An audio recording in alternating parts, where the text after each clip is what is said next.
We're good? Okay, good. Yes, please. We will call the meeting to order. Tom, roll call, please.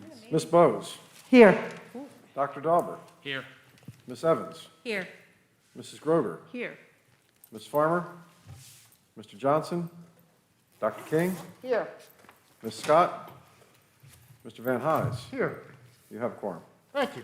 With that, we will entertain a motion to go into executive session for the purposes of matters concerning contract negotiations, specifically the contract with Rutgers for school-based counseling. We also have two personnel matters. One is the superintendent's evaluation, and the other is a status and update on our negotiations with LTPSA. No official action will be taken, and we assume that this will take approximately 30 minutes. Also, can we just pull I'll make the pull motion. reports in? Oh, I'm sorry, and also the HIB report, my apologies. So with that, there was a motion by Ms. Grover, Second. second by Ms. Bowes. All in favor? Aye. Any opposed? Seeing none, we will adjourn to executive session.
Joanne.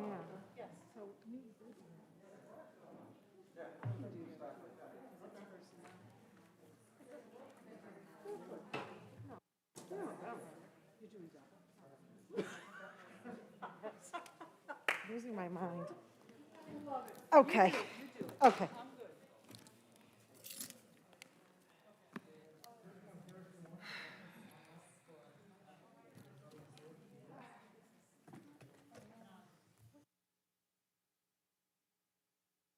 Well, I'm gonna, again.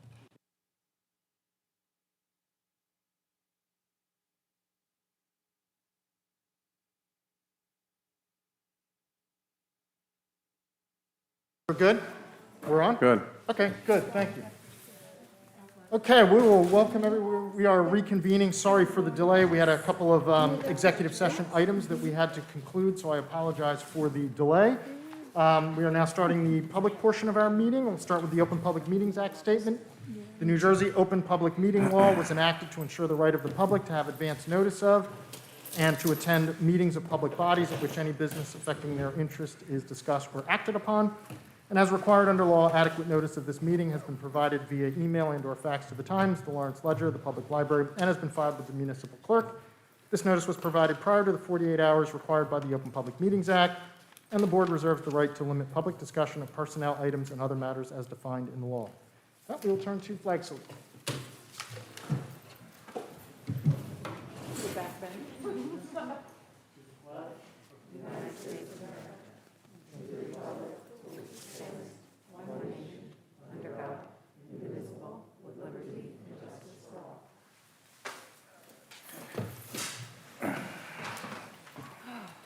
All right, we have a student representatives report. We have a video for that.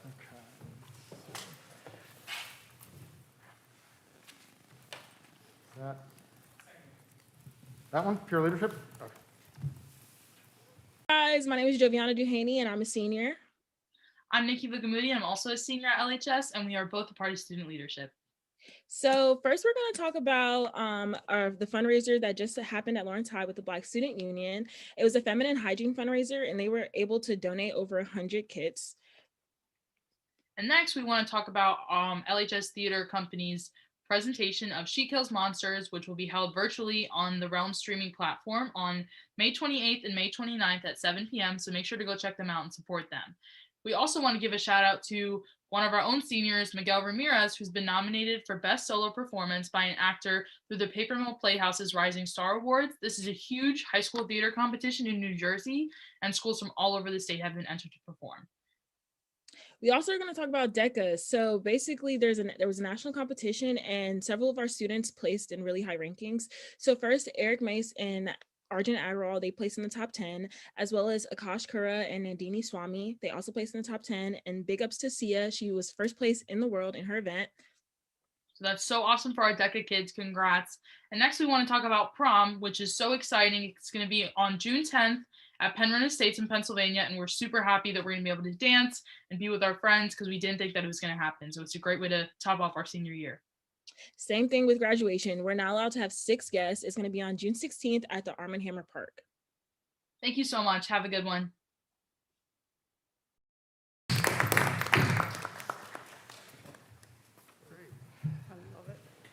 All right, and unfortunately, or fortunately, that is probably the last one that we're going to have for this school year. So That's we're at correct. that time of the year. So thank you certainly to all of our students that took part in this and for the high school for making that happen. So, all right. With that, recognitions and acknowledgements. I think we would all agree that it was really a challenging year, and I'm extremely proud of our school community, how they really worked together to support every child. So as far as recognitions, I would like to recognize and thank our students, our staff, our community, and our board for really pulling together and making this year a success. So thank you so much. I also want to congratulate board member Pepper Evans. Through trainings, courses attended, and hours accrued, she earned the designation as a certified board member. So congratulations.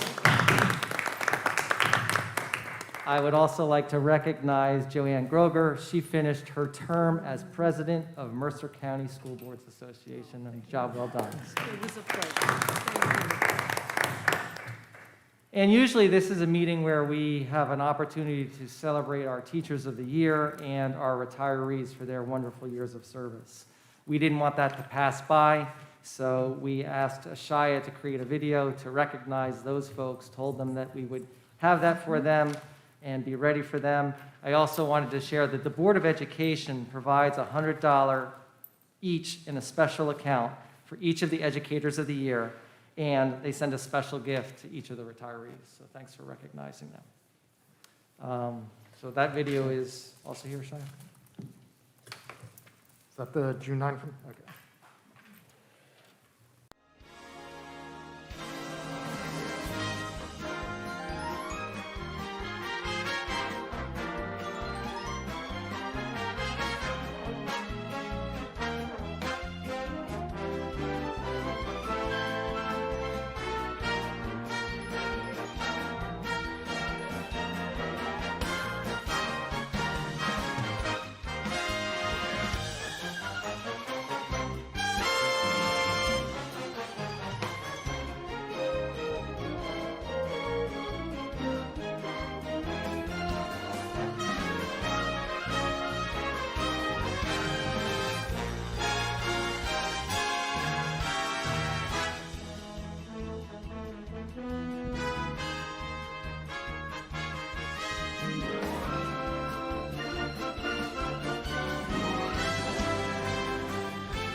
So I would like to thank our Educators of the Year.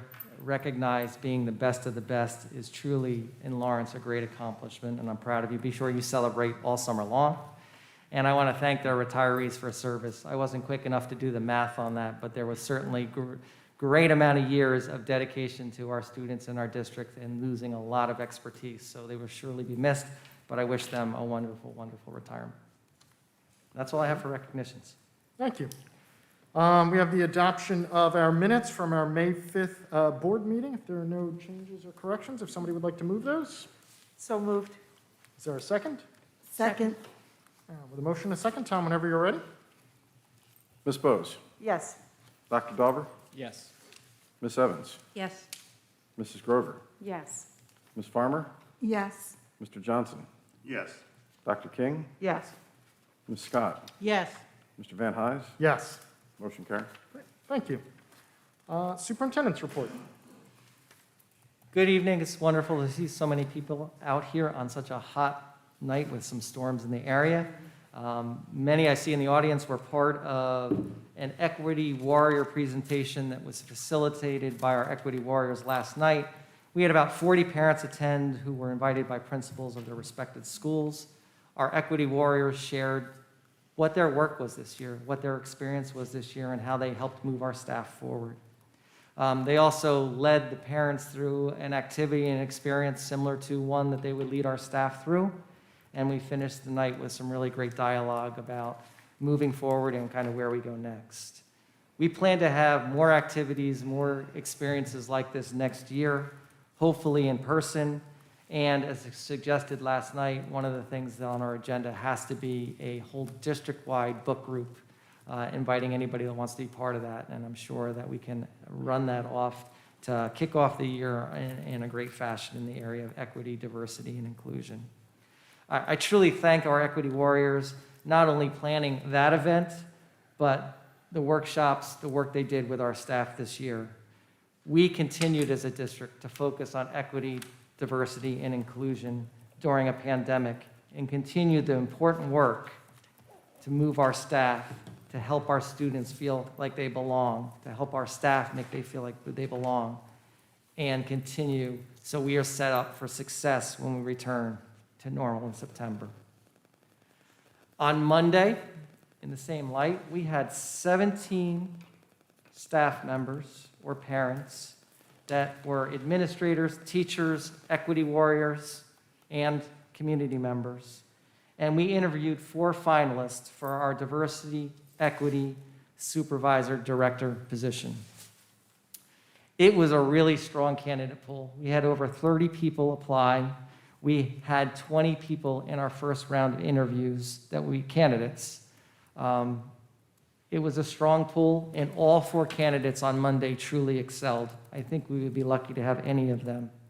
We decided to have 2 back who will be back either later this week or early next week to complete a performance task and have an in-depth interview with Central Office Administration with the goal of hiring somebody by the end of the month. On Monday, I shared a letter out to our school community with the school times for September and our commitment to return to a full day of instruction 5 days a week, pre-K through 12, and provide lunch. There will not be a virtual or remote option. Next year, we will be a lot closer back to normal, and hopefully better. We will follow the CDC guidelines, the New Jersey Department of Ed guidelines, the New Jersey Department of Health guidelines, and the New Jersey Department of Education guidelines and directives provided by the governor. As shared in my letter, right now, those guidelines for lunch, particularly when we're eating, are 6 feet of social distancing apart. I want to commend our building administrators and Tom for figuring out a very complex puzzle with many moving parts to be able to successfully and safely meet those requirements so we can serve lunch and have students in for full days in September. At each town hall meeting, the principals will share their particulars for lunch and allow parents to ask questions, but also share other particulars about the school day and how it will be mostly the same, but a little bit different.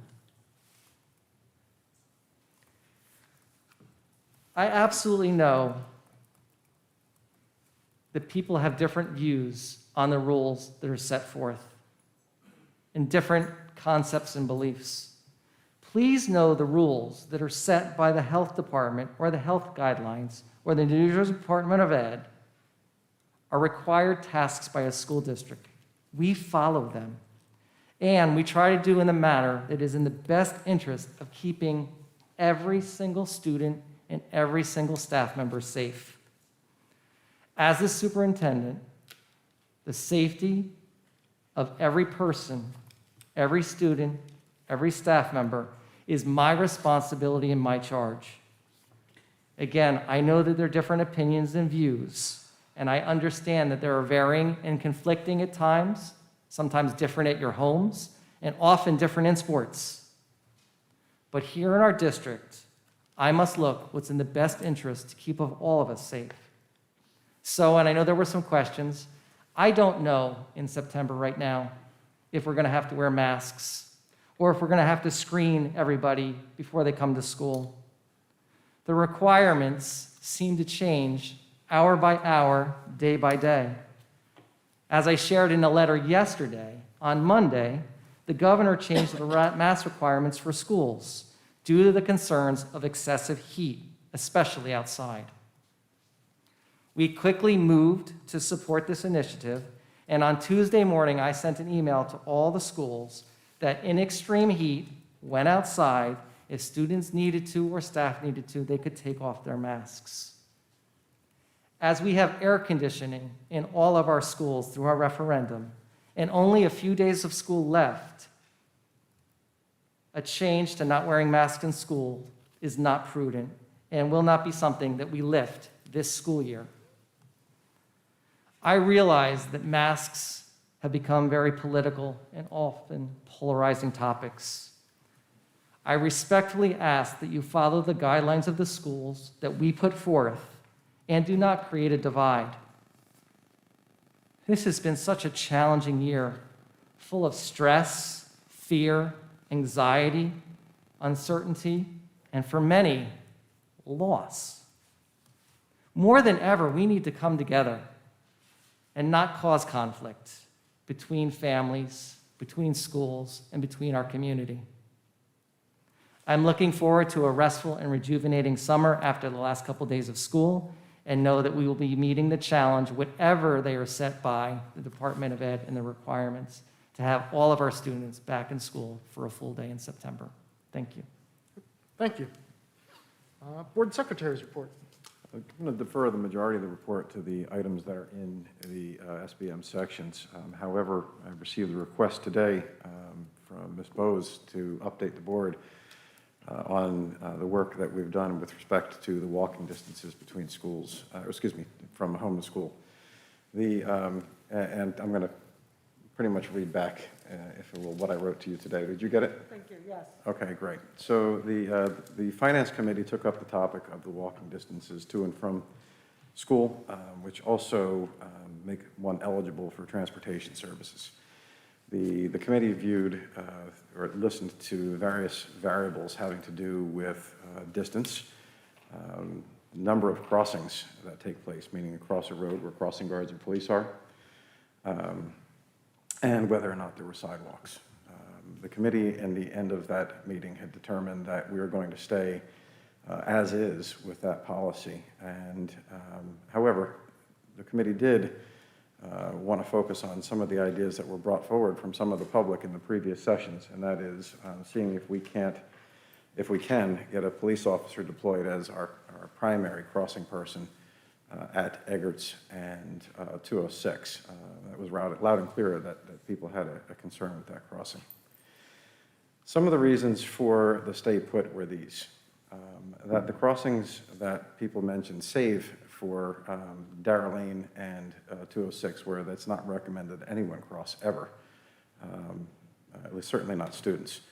But the other crossings that are new, whether it's Darrell Lane and Barnett, these were compared to other crossings that students of like age or younger were already making, whether that was at 206 and Princeton Pike to come together, informally known as Harney's Corner, where it was Gainsborough, where Slackwood students cross, where Gainsborough and 206, where Eldridge Park students currently cross.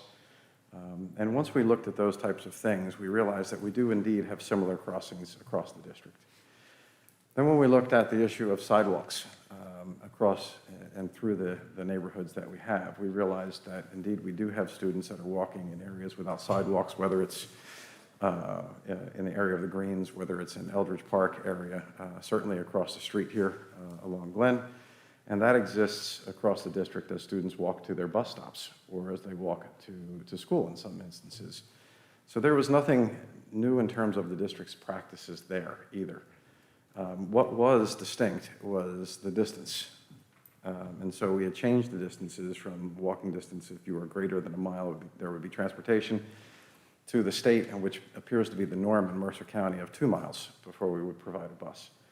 And we know that, of course, on one day that there was a person when the threshold was a mile before you reached transportation. There was somebody who was at 1.1 miles who was getting transportation where their neighbor was at 0.9 miles and not, right next door to them. That happens in the school districts always. And so in some cases, we have people who are at 1.1 who are not eligible for transportation anymore.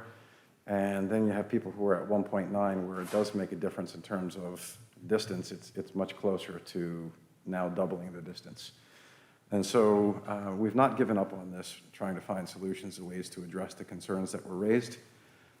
And I thank you for the parents who took the time out to meet with me the very next day, which was wonderful just to look after some kids who were doing some things that may not be the safest thing. So we know there's some training that goes along with that in terms of communication and some monitoring. But for those people who would ask the question, is this entirely off the table? Right now, the policy is as the Finance Committee made its decision there. But the Finance Committee did not say, don't continue to look at this to find ways to make it better.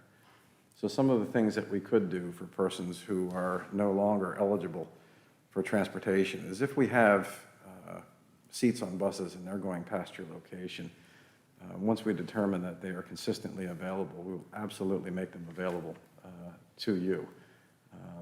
And things like that. And the other idea was at Eggert's Crossing and Route 206 stationing a police officer there. And so we don't want to surprise that on the chief by announcing it here before talking to him, that we'll be knocking on his door and ringing his phone, but that's the next step. So I believe that answers the question that you had asked today. Thanks, Tom. All the rest of the items are in the agenda for the board's information and the public as well. The agenda is our reorganization meeting agenda, and so the sections that you see tonight that are denoted by R before the action item means reorganization, and that is an item that essentially codifies back all of the authorities and rules of the Board of Education, beginning with the adoption of policies, and then setting out the appointments of persons who are required to be appointed and given certain authority under the statutes to administer the school district in the subsequent school year. Are there any questions? No? Okay, that's it. Oh, great, thank you. Thank you. Board President's report. In the words of my predecessor, Tom Patrick, Ross stole all of my thunder at the initial recognitions and acknowledgement section. But I will just, on behalf of the board, extend our congratulations certainly to Pepper and Joanne for their achievements and accomplishments in representing Lawrence and your own personal development at school boards and the assistance that you bring back to all of us. I also want to, a little early, extend our congratulations and well wishes to all of this year's graduates. It was certainly not the year that they had anticipated, and we'll get to do it in person next week, but this is the last board meeting that we will have while they remain students, and so we will officially just extend our congratulations to them and their families. And lastly, I do want to express the board's appreciation certainly for all of our staff members, our administrators, and all of the support personnel that really made this year function in the buildings for us, and certainly through all the challenges of being remote, and extend our appreciation also to all of our families and students that helped navigate through this year. So with that, we will turn to our committee reports. Community Relations. Yes, Community Relations did meet May 20th. We had our first open Community Relations meeting. By my evaluation, I would say it was a success. Hopefully others would evaluate it similarly. Kimmy Carlos and George Scott were the speakers for the evening. The topic was mental health concerns as students return to school in September. Over 100 individuals registered to attend, and we had close to 75 attending at any given moment. Attendees had the opportunity to ask questions in advance, in which case the speakers were able to speak to those questions in their talk. There was additional room in the time in the workshop to take questions live as well. Melanie Philmeyer did a wonderful job in helping set up the evening, and DeGennaro was our moderator and also did a wonderful job. And Linda Mithog was behind the scenes coordinating the speakers. We will meet again on June 22nd, at which point we'll have an opportunity to review the survey responses that we received and evaluate that in light of our second upcoming open community relations meeting, which will occur most likely in October. We will also evaluate what our status is in terms of the community engagement action plan that we established as a board, and the Community Relations Committee is overseeing. Additionally, outside of the Community Relations Committee, I also would like to commend the entire administrative team district-wide for their commitment and their assurance of 5 full days a week of school beginning the first day of school. This news is welcome, and the fact that it comes well before the end of school, I hope assures all that gives the confidence that they should have as they go through the summer and anticipate the return to school day one. So thank you. That's it. Great, thank you. Negotiations, I am pleased to report that in our negotiations with PSA, we are in the home stretch. We are in the process now. I believe actually we have an agreement in principle, but we are scheduling a final meeting, and I think we're going to finalize that probably within the upcoming week, and we will then bring that to a conclusion very rapidly. So I just want to thank, it's a great collaborative process that the negotiations team has engaged with PSA in. So I just want to extend my thanks certainly to the negotiations committee and importantly, certainly all the work that Ross and Tom and Sean in particular and the rest of our administrators have worked along with PSA, and just want to extend our appreciation to them for working with us. There have been a lot of challenges this year, as we keep talking about, and they have been wonderful through the whole year and certainly into this contract negotiations, which will set us up for the next several years, and we are very, very lucky to have them as a partner with us. So, so we should have good news probably at our next board meeting that we'll be able to finalize that. Equity Committee. Equity did not meet. Guidance and Mental Health. Yes, Guidance and Mental Health Committee met on the 8th of June, and the basic focus of meeting was talking about how guidance is divided up at the high school, and we have identified, which you'll see under new business, a person for a new guidance position. So we're happy to report there'll be an additional guidance counselor at the high school. And over the next couple of weeks, figuring out exactly who will be doing what come September. And that's about it for the guidance and mental health right now. Great, thank you. School boards. Okay, I'll give you a quick overview. We did have our last Mercer County meeting, as was stated earlier, and we had Jesse, who also spoke about the CSA evaluation and board self-evaluation, which is due by the end of this month. And he also reminded that our BA register every board member and then to select a board representative for next year's delegate assemblies. and also to make sure our president is registered so that you get all the upcoming emails, which I'm sure you already get, Kevin. Next year's workshop will be October 20th to the 22nd. It will be virtual, so you can go. And also and actually I think we were all registered already for it.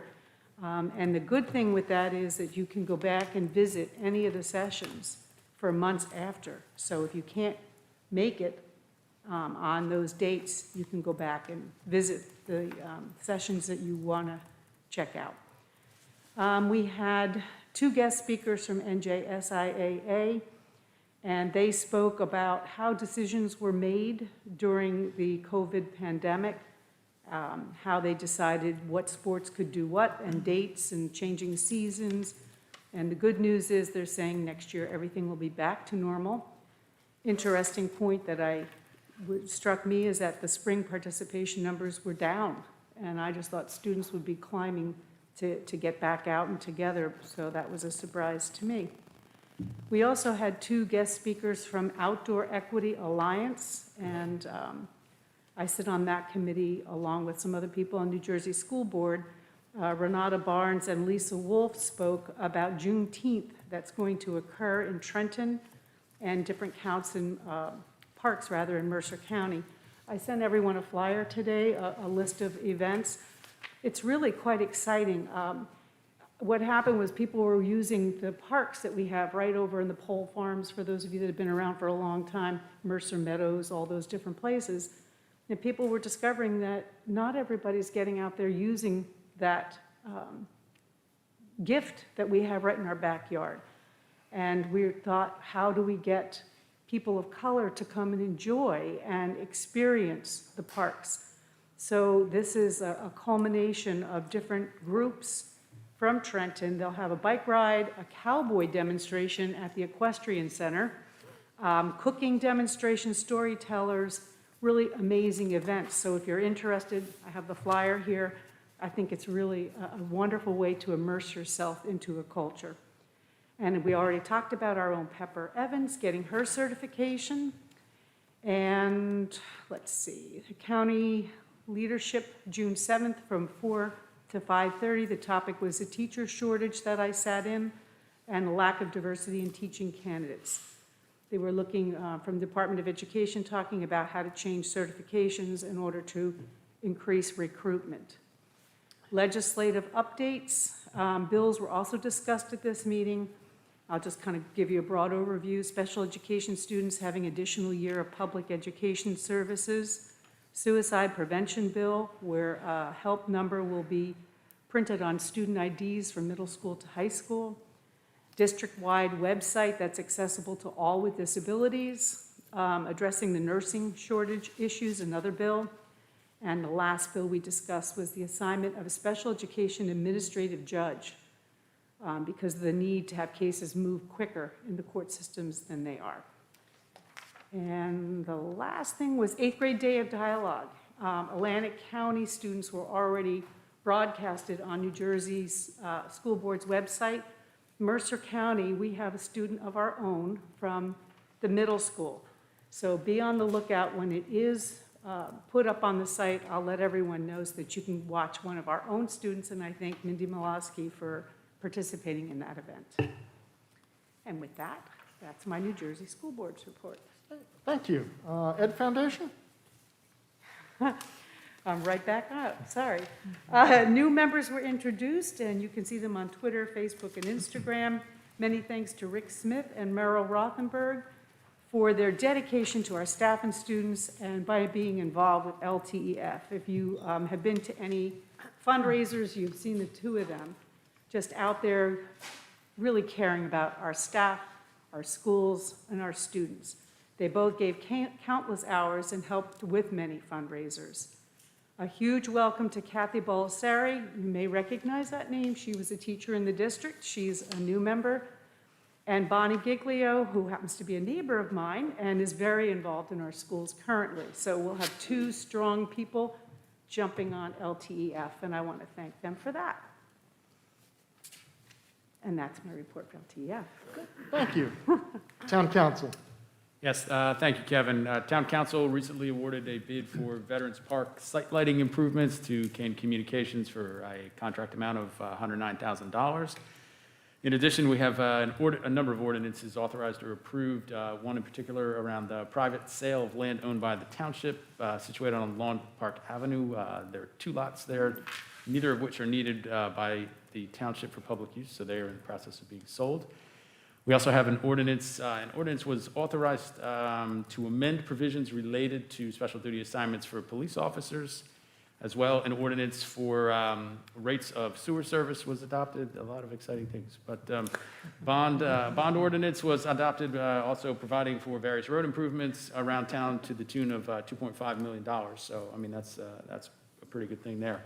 In addition, the appropriation of about $285,000 for capital improvement fund for various capital improvements was also adopted. These funds are going to be used for the purchasing of automated refuse receptacles, as well as for the construction of a public works storage facility.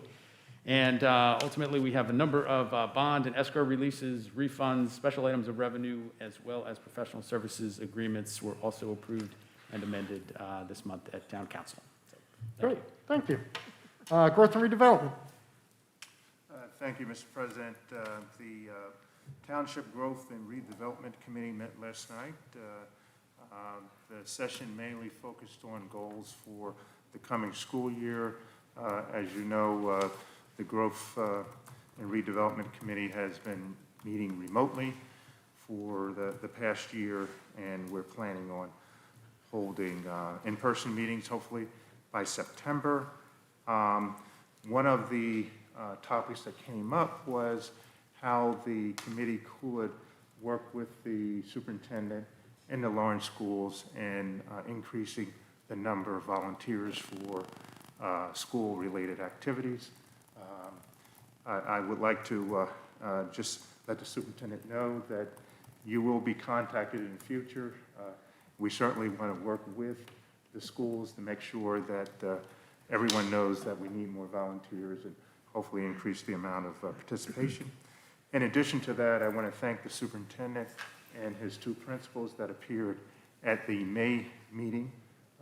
They gave a wonderful presentation on how the school system has been able to deal with the challenges related to remote learning and making sure that students who need help get assistance, and also supporting the staff.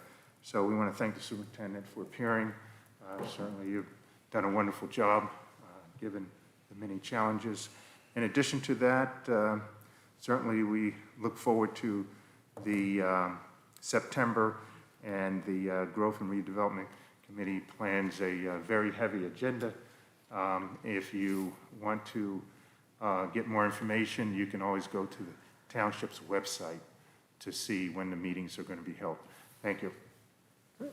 Thank you. Direct link. Okay, I just got in on my watch here. I missed Kim McNear, that she is an LTPS parent. I am so sorry, Kim. My apologies for LTEF. You'll see 3 new people. My apologies once again. Direct link. We did meet, and we had a very uplifting meeting because it was the end of the year and all the celebrations are happening, even in spite of what's going on in the district. The common thread was a lack of volunteers. Everybody is so stretched thin.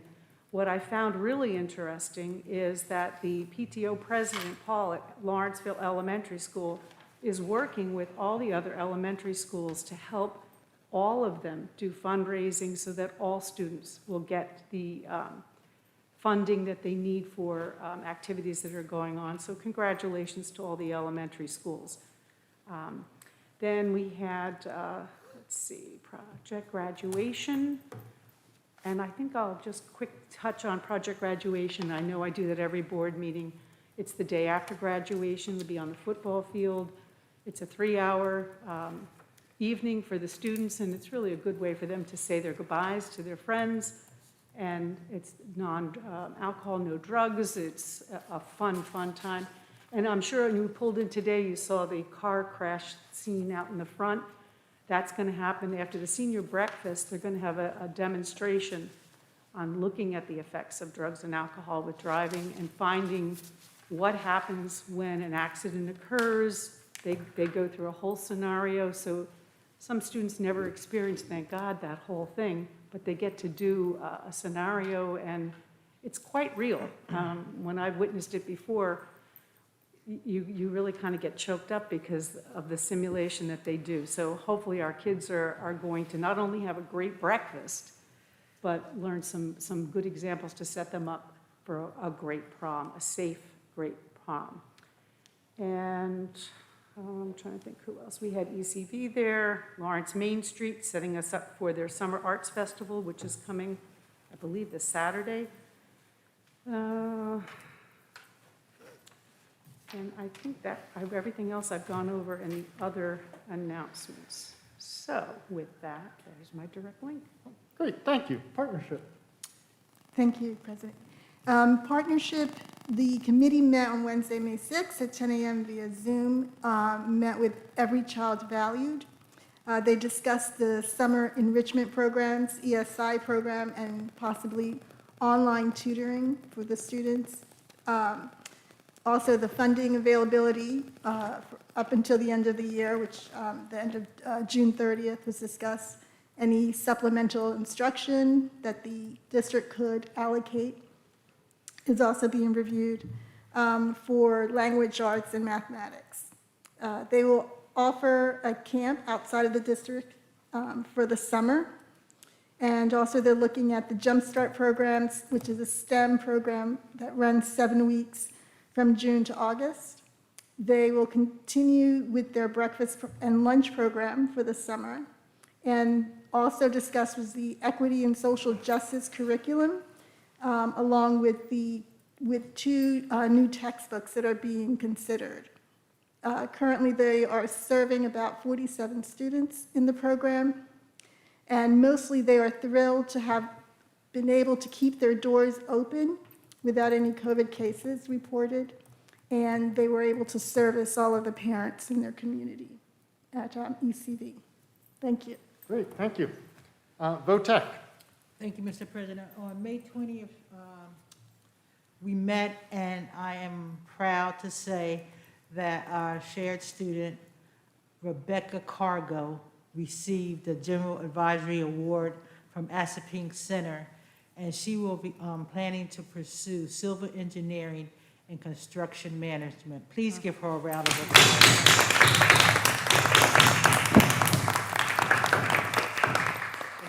Thank you. Great, thank you. Special education. Special education did not meet. Review of communications. I don't believe they're ready. Great. So we will turn to our first opportunity for public input. We just ask that you come up one at a time, give us your name and address just for the record. And we do have a 3-minute time limit that we are enforcing, so we'll just ask you to keep within that time frame, please. Lori Coyle, 7 Penlaw Road. I've waited a very long time to speak, and it's time. I've been in this district for the past 24 years, 18 years at the high school, with 6 children going through this system. Our last child is at the high school. And we remember when administration from elementary level all the way through to superintendent from years ago listened to and supported the parents and took action to protect students. I'm here tonight to talk about mental health and raise awareness in the community as to what goes on in the high school. Mental health is a very popular topic right now as we channel through this pandemic. But let's talk about what will happen in the fall when kids go back to school and how teachers can affect the mental health of students. The mental health of my 2 daughters was negatively affected by 2 teachers who are still working in the LHS theater department. For the past 6 years, we documented what these women did to our daughters. Here is all of my documentation and emails that I have sent, most without responses. Our daughters met with administrators, as we have, and we all sent emails to former Principal Dauber, Adam, Kaysen, Williams, and all the board members, without any action taken, and most often, not even the decency of a response. At a recent board meeting, a parent spoke of this past fall theater production and how the theater director, Lori Baldwin, provided nothing for the students. The students had done all the work. This is what I have brought to your attention for the past 6 years. And here are just some of the examples. Lori Baldwin, missing rehearsals, exploiting children to do her work. My 2 daughters called it child labor. And also sending students out at lunch to buy supplies for her at stores. Allowing vaping in the classroom, which resulted in 2 students being sent to the hospital. Inappropriate behavior, such as students sitting on each other's laps and pulling each other's nipples in Mandy Johnson's magical class. Miss Johnson threatening middle school students that she would stab them in the eyes with forks. And both Mandy Johnson and Lori Baldwin inciting and allowing bullying in the classrooms by upperclassmen, which both of my daughters were victims to. These 2 teachers themselves bullied my daughters and talked negatively about them to other students, which created a hostile environment for my daughters filled with fear and anxiety. Both teachers treated my daughters unfairly and disrespected them, and it became obvious to other students and parents who discussed it with us.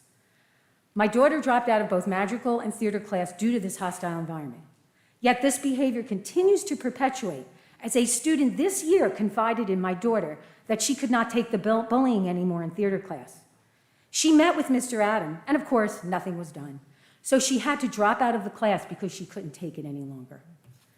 When we initially reported Mandy Johnson's unethical behavior to administration, there was no investigation, no questioning the students in her class.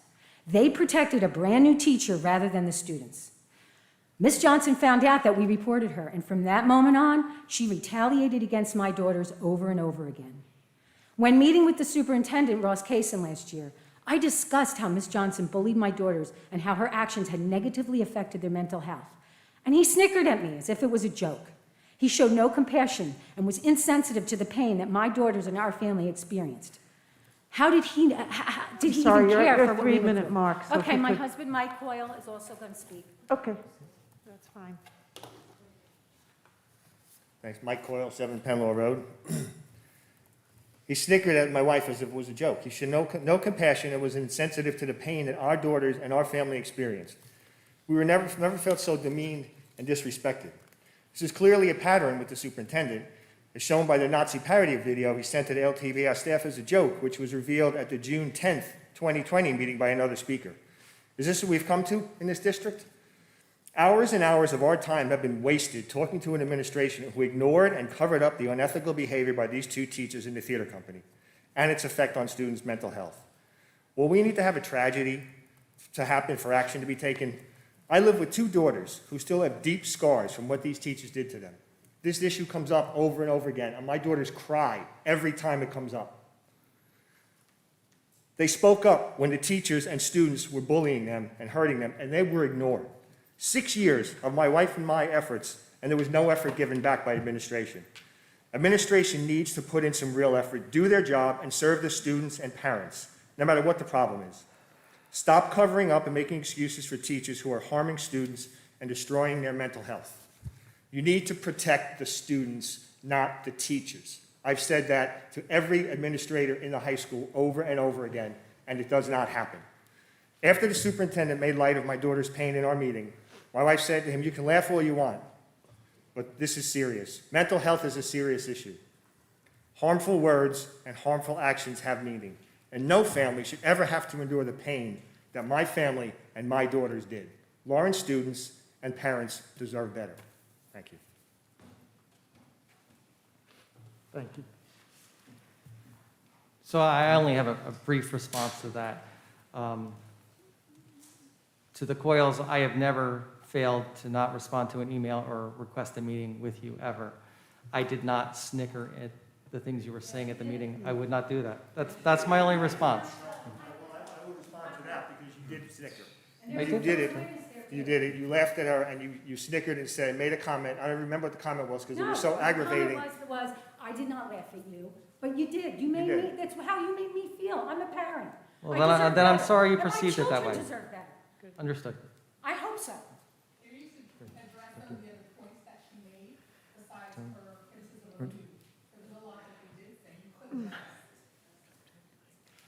I'm just going to speak that this matter has been brought to the board's attention. We did receive your communications. There were multiple instances that were looked at. They were brought to the board's attention. I apologize if they were not done to your satisfaction, but They have been looked at. There are two sides to every story, and we have taken this serious. I mean, the safety of our students is paramount to us, and that's not something that we take lightly. And we understand your frustration, but recognize that we have addressed these things. We have attempted to address them. Mr. Adams told us that he was doing an investigation with every student in the classrooms of Mandy Johnson and Lori Baldwin, and there was no investigation. My daughters were part of both of those classrooms, and so were their friends. And we've asked parents and friends, and they said, no one ever, there was no survey, there was no investigation. So perhaps things were said that did not happen, but that should have gone back to us. There was no communication. It was always, thank you for your input. And by the way, when my daughter sent an email to Mr. Kaysen about everything that she went through last March, and she said, on top of it, my grandfather died of COVID. His response was, thank you for your input. That shows insensitivity to a child. And that's all I want to say. We have to get it out. Thank you.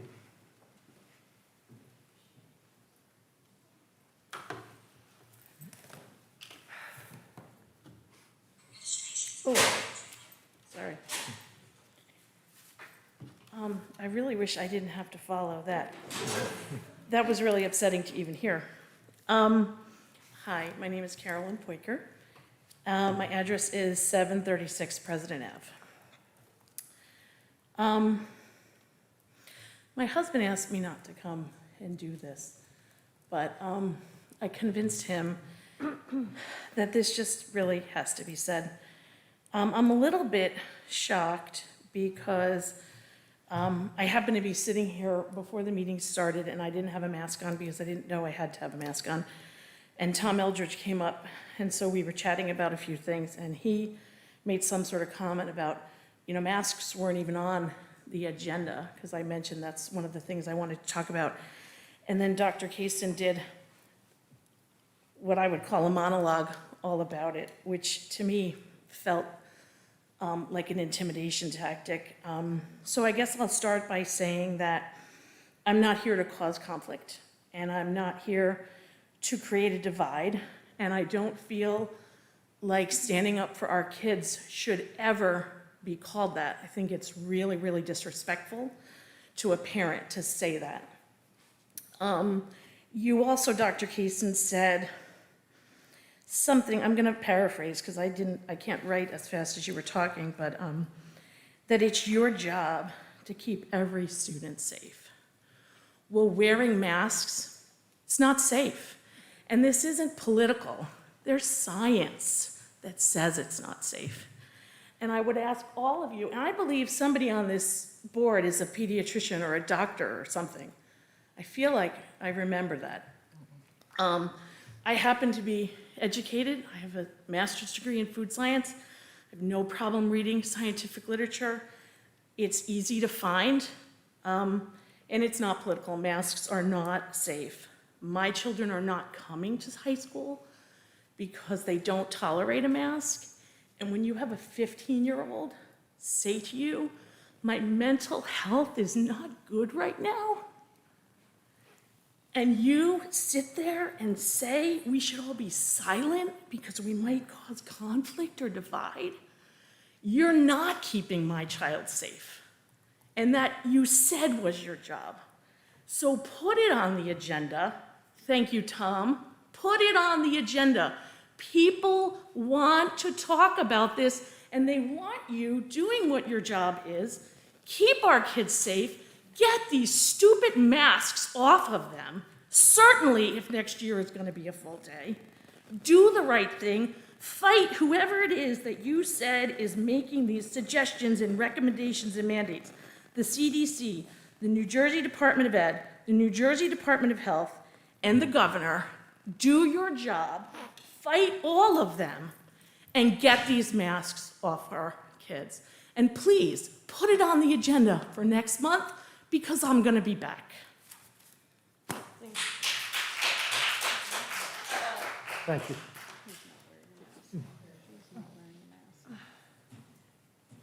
How is everybody? Good. All right, Michelle D'Angelo, Lawrence Township Education Association. For those of you who don't know me, face, hey, how you doing? All right, okay. Just wanted to say hi. I am the new president, 2.0. Okay. I'm also a resident of Lawrence, 42 Trafalgar Court. I have 2 adult children who've graduated from Lawrence High School. And I want to take this opportunity tonight to thank the board for their support this past year in maintaining a safe and secure environment for our students and staff. It's been difficult.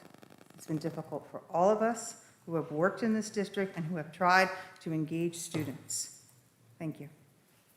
Thank you. Thank you. And I'll just say, I owe you an email, Michelle, but congratulations again and your return.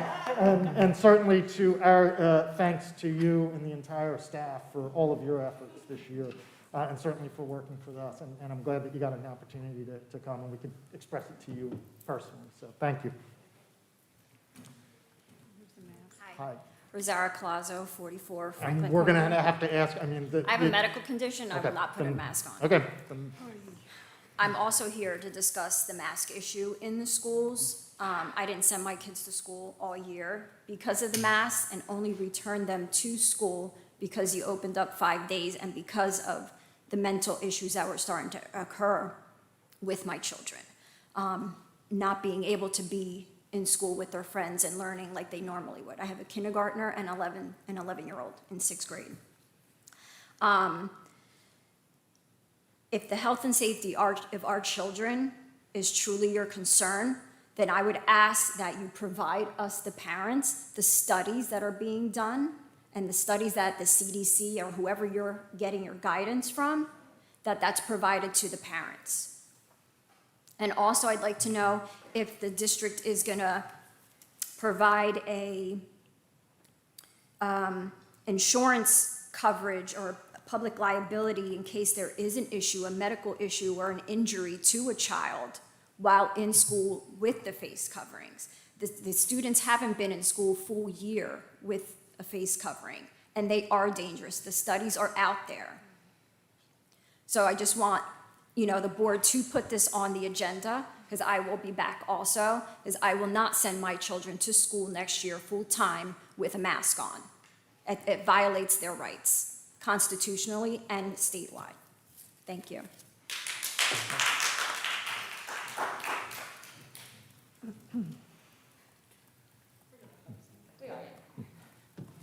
Hi, Tracy McMahon, 20 Darren Lane. Tom, I want to say thank you. Last meeting, I talked about a girl that had to cross at Darren Lane in 206, and he was there 8 o'clock the next morning. We met, he talked to, and that's all fixed. The problem is there's only one kid right now, and he talked about the numbers, but a lot of kids aren't in school, so you can't really compare this year's numbers of kids crossing that way. Every day at Ben Franklin, Mr. Basio does a wonderful job as our crossing guard. The problem is that people still cross at the corner. I don't know what that street is. And so people are crossing there, not at the crossing guard. People are slamming on their brakes because they don't know. They're just crossing at the corner where you're supposed to cross. Now, how are you going to tell all those kids in that neighborhood everywhere where they're supposed to cross on Princeton Pike? Right? Because you have a whole neighborhood on that Nassau 1 or 2 that have to cross. And then all them crossing up, if they cross at Darrow Lane, to walk up, and then they're going to have to cross again Darrow Lane over to the other side into no crosswalks. So maybe we can use all the science kits, use those that the kids never touched this year, maybe one out of all those elementary school kids. You only use like one assignment out of those, and you save the money and put that towards the busing. Reuse some of that money, because we wasted a lot of money on those science kits that were never used. So reuse those for the next grade and get our kids a freaking bus.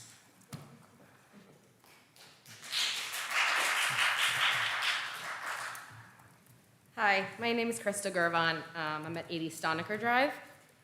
Next year, I'm going to have a 4th grader at LIS, a kindergartner at Ben Franklin, and a pre-K student at LES. We aren't offered a bus to any of those schools. We live 1.9 miles from LIS. And LIS starts at the same exact time as Ben Franklin. So even if I were comfortable with my 9-year-old walking, which I'm not, he would have to leave the house about an hour before school to get there with enough time to settle into his classroom. I understand that both busing and scheduling are challenging and require many considerations, but I can't imagine I'm the only family in this predicament. I don't think families should have to rely on the kindness of neighbors for a carpool or a car share to spend 2 hours a day dropping off and picking up their children every day. I would also like to point out that many parents in the fall will be going back to the office, so that may be a long commute. My husband works in New York City. I work locally, so this obviously falls upon me to get them to school on time, and it really poses a challenge when 2 of the schools start at the exact same time. I would just ask the district to please reconsider both the arrival and dismissal times coinciding, as well as transportation for students who live under over a mile from their school. Thank you. Thank you.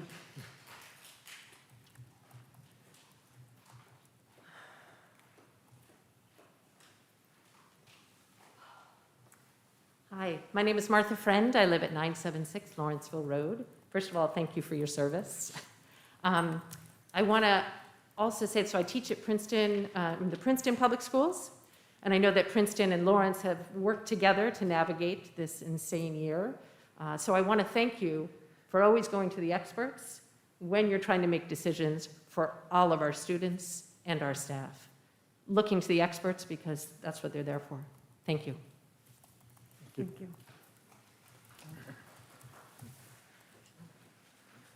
Is there anyone else? Seeing none, we will move on to our board discussion and work session items, for which we have none, so we'll open it back up to public input and comment. Seeing none, we'll move on to our board discussion and action items. We have our reorg agenda. Yes, and I'm going to make a motion to move R1 through R68. Second? And with a motion and a second, Tom, whenever you're ready. Was that Mrs. Grover with the second? Yes. Correct. Thank you. Ms. Bose? Yes. Dr. Dauber? Yes. Ms. Evans? Yes. Mrs. Grover? Yes. Ms. Farmer?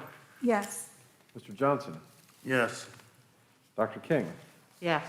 Ms. Scott? Yes. Mr. Van Hise? Yes. Great, thank you. Personnel. Okay, personnel did meet June 2nd, and on the agenda, you'll see a retirement for Lucille Winslow, a nurse at the high school, effective in October. 15 years she has been in that position, and we thank her greatly for attending to our students and wish her a wonderful retirement.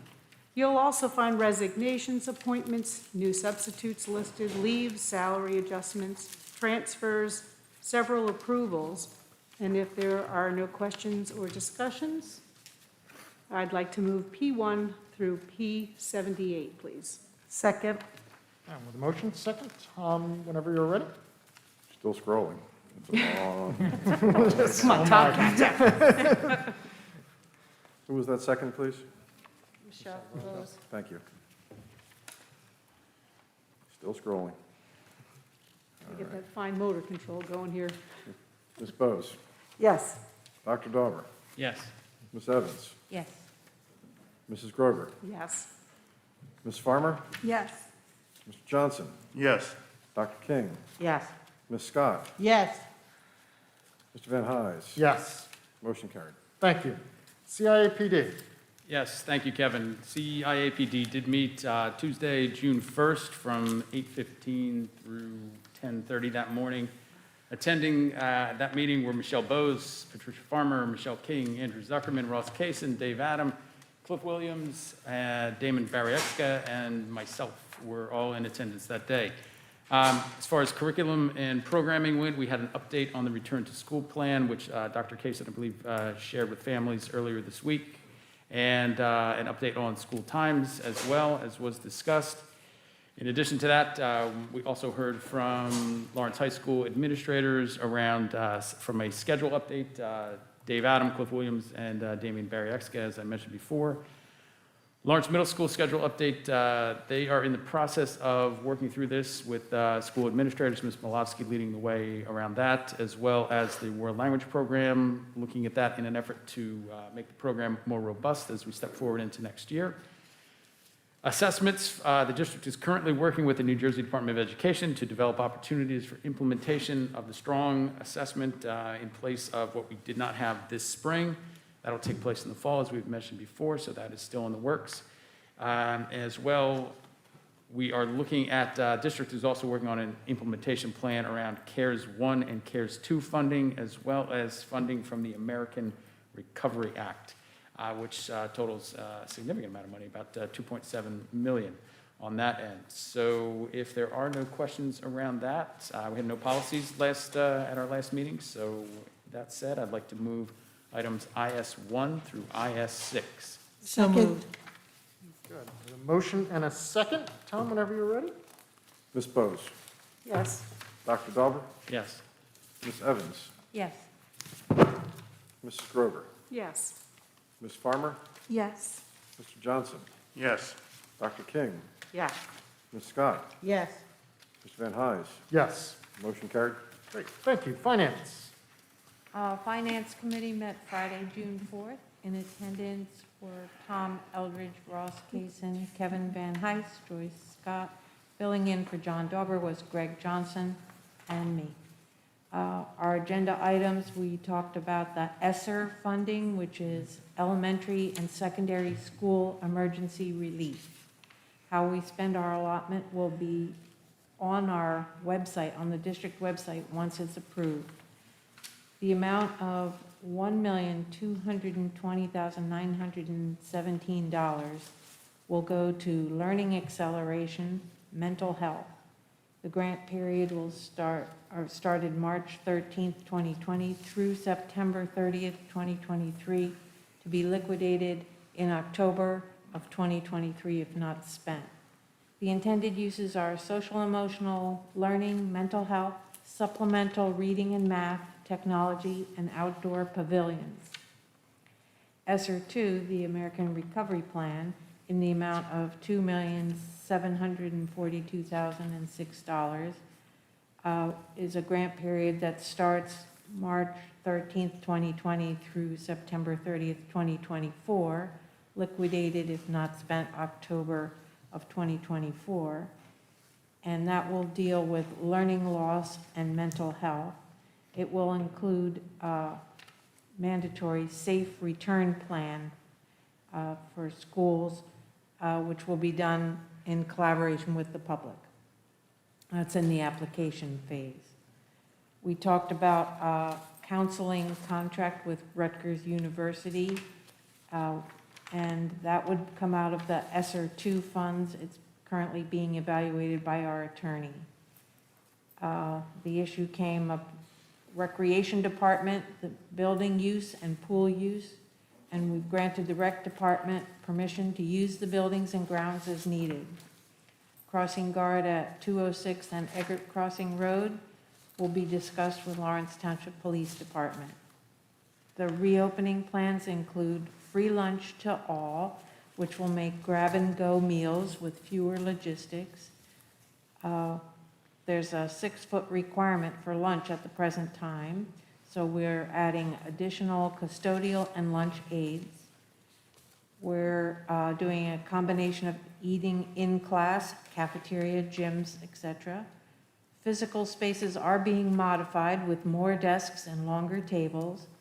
At the middle school, seats were removed from the auditorium to create a new multi-use space, and stacks in the library have been moved, and the reading well has been retrofitted for a multi-purpose space. Solar continues at the 290 and administration buildings. The bids that went out with the RFP had to be rebid because the contractor was not school certified, but he'll reapply. SEL proposals, RFPs were issued and delayed opening bids until June 10th. The project will begin September 1st, 2021. Middle school, there's asbestos abatement. The first round of bids was rejected. The second round was successful. It's on the agenda for the award. It's paid for by the referendum. ESY, extended school year buses, for out-of-district placements. Bid openings occurred today. The strategic plan, RFP, will be hiring a professional to guide the process for our strategic plan, which will include all stakeholders.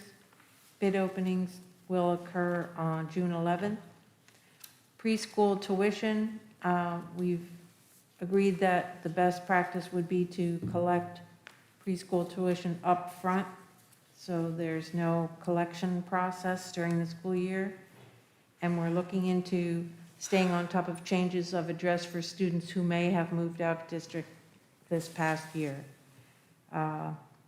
There's planning going forward for classroom sink replacements at Slackwood and Ben Franklin, lavatory partition replacements, concrete replacement and parking lots, 54-passenger bus with a wheelchair lift that will run about $100,000.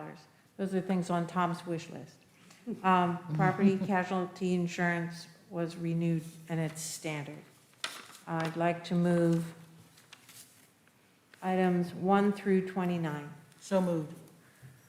With a motion and a second, Tom, whenever you're ready. Ms. Bose? Yes. Dr. Dauber? Yes. Ms. Evans? Yes. Mrs. Grover? Yes. Ms. Farmer? Yes. Mr. Johnson? Yes. Dr. King? Yes. Ms. Scott? Yes. Mr. Van Hise? Yes. Motion carried. Thank you. Kevin, can I just interject? I just realized when I looked over my notes, I thought I had covered everything on personnel, but I missed 2 items. Okay. One is that our own Sean Fry has been elected to the executive board of CJ Pride, which is a Central Jersey program for the recruitment of diverse educators and will allow greater participation among candidate pool across the state. So congratulations to Sean. And the second one was, we discussed the job description of the behavior intervention specialist, which is a board certified position. It already exists, just the verbiage was updated. Forgive me, I forgot those 2 points. No problem. Thank you. Thank you. On a new business? We have a last opportunity for public input, so we'll open it sorry. back up to public input.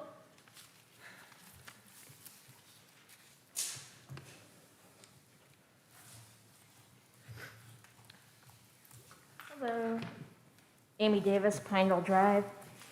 I want to talk about the memo that Superintendent Kaysen just sent out this week. I've been waiting for this plan for next year, and I was told it was going to come out around Memorial Day. And we finally get this memo, and again, it's very vague. It left me with a list of questions. The memo just gave start and end times for schools next year, and it said, contact your schools if you have any other questions. So both my kids will be at the high school next year. So I did what you said, and I contacted the high school, and they told me they had no information to share with me. Dr. Kaysen, when you talk about the last 2 years causing stress, anxiety, fear, and loss, I couldn't agree with you more. This memo did not help relieve stress, anxiety, and fear in the community. We've talked about poor communication. We've talked about the need to be better, and it's not getting better. When I hear things like teachers are not supporting the new schedule, teachers gave input that was ignored, that parents have not been a part of the conversation, this is not acceptable. We have all been through so much. If you want to pull us together and get rid of the conflict that exists, because the conflict is not with each other. We may agree, we may disagree, but we respect one another. The conflict is really with you as an administration, communicating with us and treating us like we're real partners. We're paying for these schools. Our kids are the most important things, right? Educating our kids is what the mission is, and supporting our staff as well. So let's start a real dialogue. It feels like you've already made decisions, and we're going to find out about it after the fact. As a matter of fact, it looks like you're moving ahead with block scheduling, which at the last meeting, you're on record saying no decision had been made. Maybe you made the decision the next day. Maybe you made it 2 months before that. I don't know. But clearly you've made decisions because you can't change the start and end times without not having a plan. So why, when we contact the schools, are they telling us they can't share that information? And a lot of the town hall meetings are scheduled after the school year ends. It's not reasonable. And you wonder why we get upset. It's because we care about our kids. And I've been told they tried block scheduling before. For a year, it failed. I know there are other schools that do Amy, it. it's been 3 minutes. I'll wrap up. Thank you. I understand there's pros and cons to every type of schedule, and I'm not an expert in the education field. But I'd like to be informed before a decision is made. I'd like to be part of the conversation. Thank you. And thank you, Amy. I just want to reiterate that there has not been a final decision about the schedule at the high school. They had a parent meeting last night to involve parents and get feedback from them. They've had multiple meetings with the staff. And as a school superintendent and a leader, I trust my administrators. I believe in them. They know their students, they know their families, they know their kids. I have not been part of that process or that committee. I have watched it from the outside. And we're not close to being able to share it yet because it's not done. It's a true process. It's work. And we took what we learned from this year and saw and listened to our kids and our parents and our teachers, most saying 8 periods in one day is hectic, and we need to slow down and meet kids where they're at and focus on mental health and academics. Longer periods, and again, I don't think we're going to end up with a block, but longer periods are better, and we're doing what's best for kids, so I support that 100%. My name is Charles Sista. I live at 23 Royal Oak Road. I'd just like to read an email that I received. Masks are really for infected people to prevent them from spreading infection to people who are not infected, rather than protecting uninfected people from acquiring infections.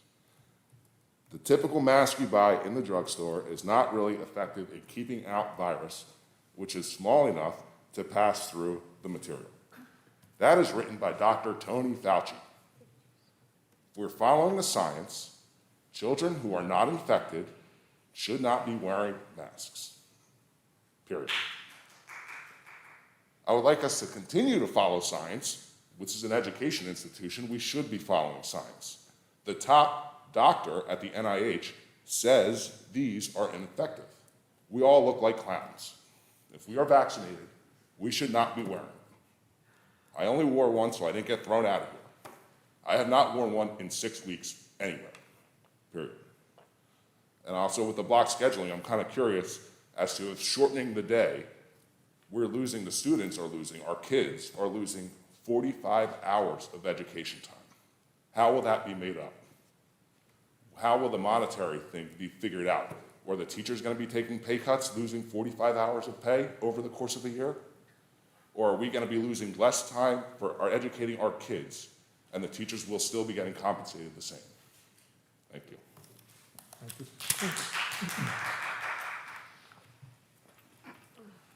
Anyone else? Seeing none, we'll move on to our new business items. Great. On the agenda are some new business items, and you can see we have a couple of new hires, some resignations, and some appointments. And with that, I would like to move new business 1 through new business 12.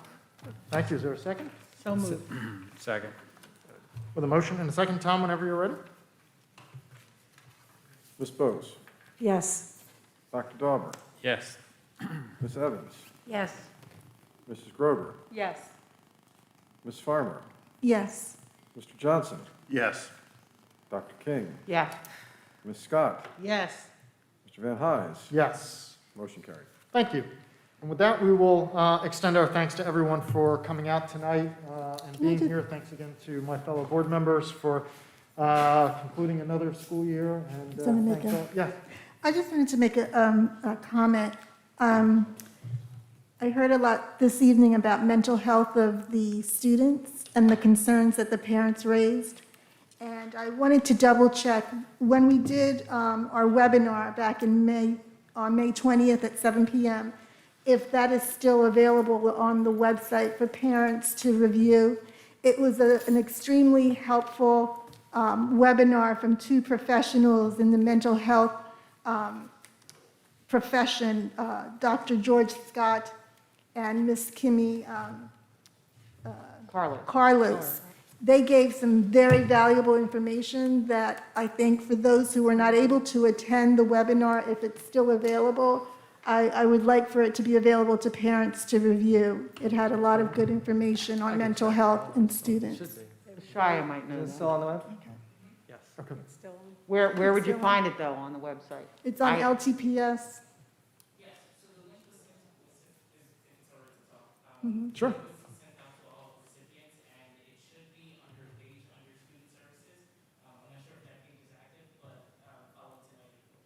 Yeah, I think it would be very helpful, just from what I heard this evening from parents concerned about mental health. So the link is under student services, so that people could hear that in the audience. Yes, so it's LTPS under student services. Great, thank you. Thank you. Thank you. Thanks, Pat. With that, we will entertain the final motion of the evening. So moved. Is there a second? Second. All in favor? Aye. Thank you all. Thank Good you. night. Right.